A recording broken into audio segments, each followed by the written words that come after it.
Shalom, I'm Rabbi Jonathan Ginsburg of the Ezra Rabbanim Now's Township Jewish Congregation of Skokie, Illinois.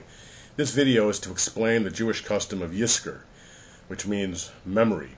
We have services 4 times a year on Yom Kippur, and then on the last day of the 3 pilgrimage festivals, the last day of Passover, the last day of Sukkot, the last day of Shavuot, in which we set aside time and offer prayers for our dead loved ones.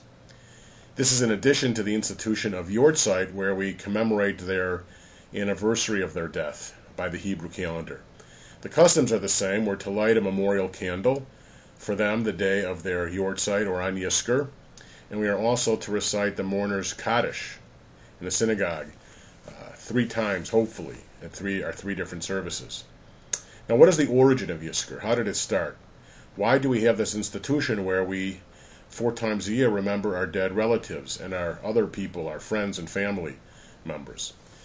Well, the answer is not in the Bible. It goes back, first mentioned in the 5th century in a midrash, a collection of rabbinic commentaries called Tanchuma.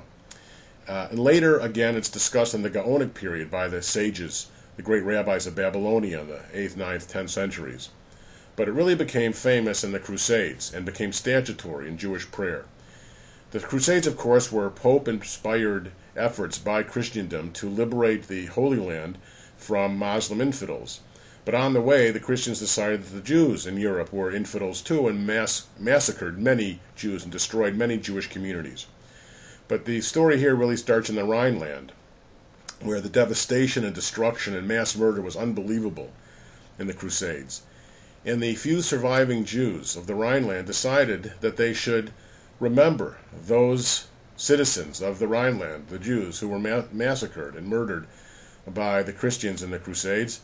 And so they began this process of memorial. And then it wasn't too far a stretch for them to say, we should remember our family members too in this Yizkor idea.